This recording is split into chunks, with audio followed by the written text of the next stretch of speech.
What's up guys, and today we're going to be doing a review of the KV1 Tier 5 Russian Heavy Tank. Now the KV1 is a very good tank. It's got reasonably good armor. For the top turret, 110 all around, 75, 75, and 70 for the hull. But what they don't tell you is that this lower part of the upper glacis, very well sloped. 640 hit points, pretty good. 500 engine power with 49.14 tons in my current configuration. It's got about 10 horsepower per ton. 34 top speed. You probably won't reach that on flat ground, at least not easily. But going downhill, it's definitely possible. Traverse speed is 20.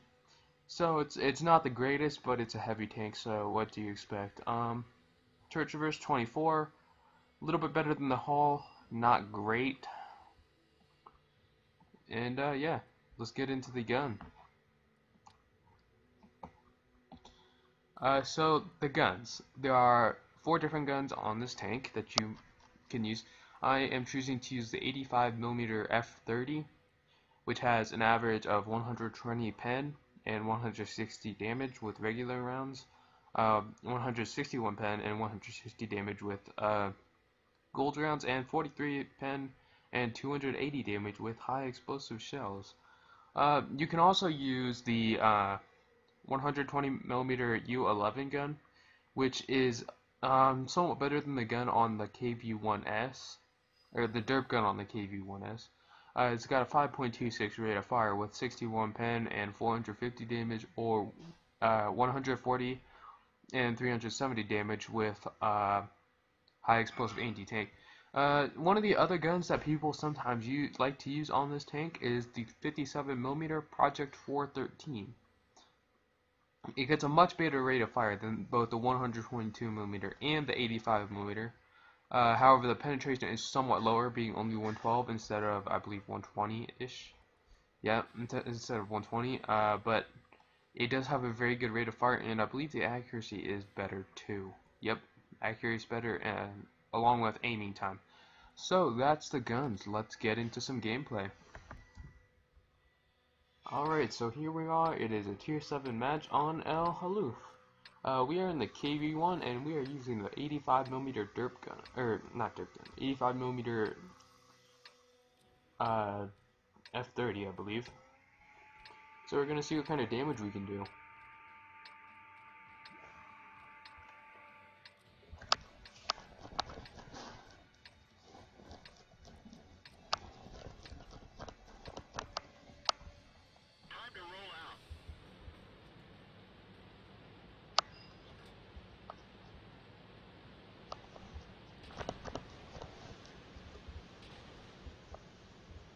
Not exactly sure what's going on here. A little bit of a traffic jam because of the TOG. TOG just stopped right there in the middle, blocking our path. But we are going to go and try and get up here where the heavy tanks usually go up to brawl.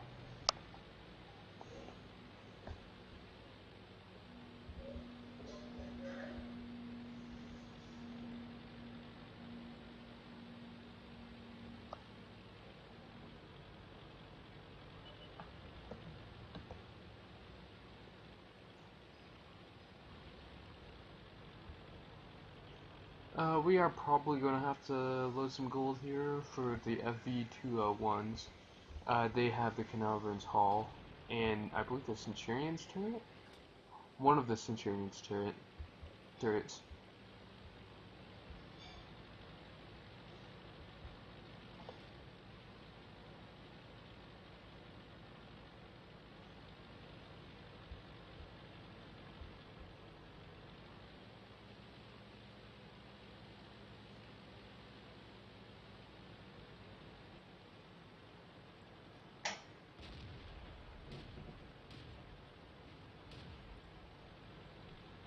So we're gonna go up here and try and put some shots in this FV201.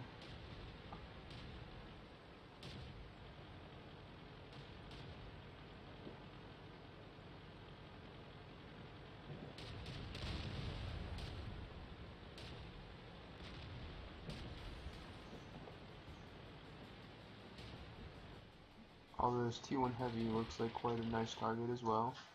We'll see if he pops up again so we can take a shot into him. You should have reloaded a normal round, but oh well. Just fire what you got in the chamber.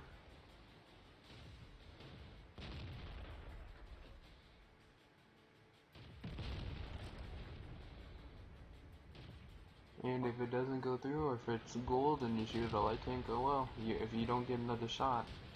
If you reload and you don't get another shot, then you just wasted a chance to get some damage done.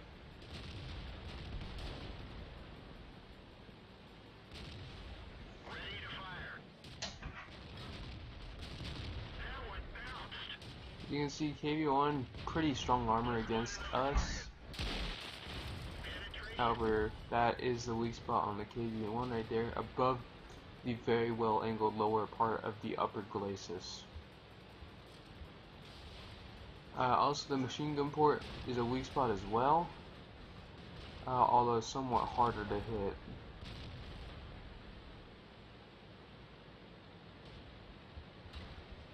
So we're gonna need, no, we're not gonna need gold for the TOG. However, if the 201 pops out, we're gonna shoot gold at him because he is a tier 7 tank and we are in a tier 5 match, or tier 7 match, and we are in a tier 5 tank. Sorry. Gun depression on the KV1 is not its strong point. I missed a nice shot at that TOG, and the FV201 came out to shoot at us. We got hit by him pretty good. I'll let some of these guys come up and get shot by him first. Now the FV201 does have the TOG's gun, so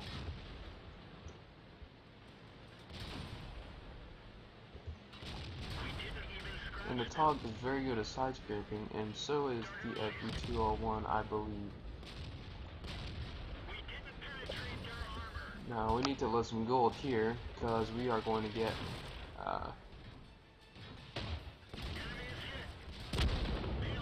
and we were just killed.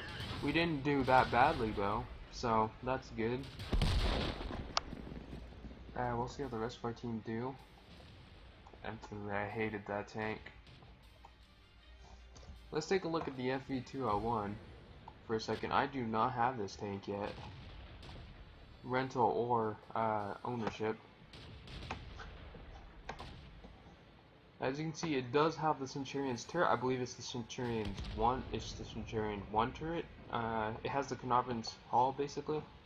So it's somewhat of a good point for this tier 7 tank.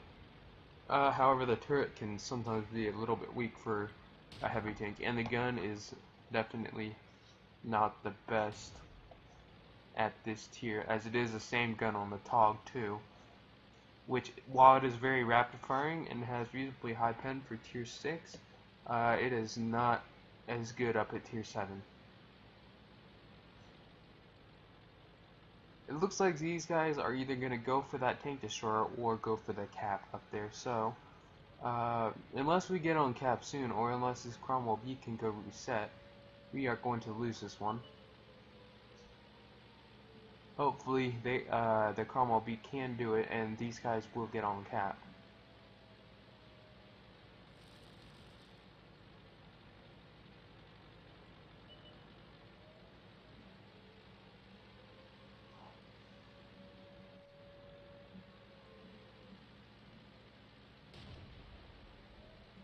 Thankfully, it does look like these guys know what they're doing, and they are getting on cap,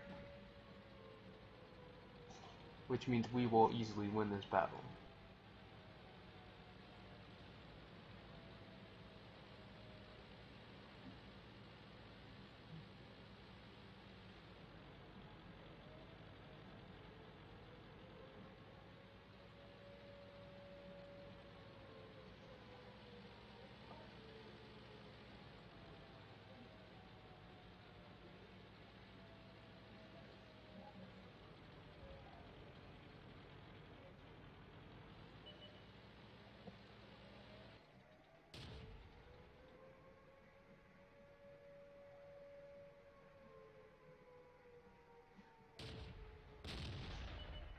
And it is over. So let's take a look at the after battle results. Alright, so we did pretty good. Let's take a look at the detail report first. 825 battle, or 825 damage in this battle. Not bad for a tier 5 and a tier 7 match. 621 base experience with 1,242 doubled for the first win of the day. So yeah, fire for effect means we did more damage than our hit points of my vehicle. So yeah, KV1 in a nutshell. Very good at tier 5 and still pretty good at tier 7. So I'll see you guys next time.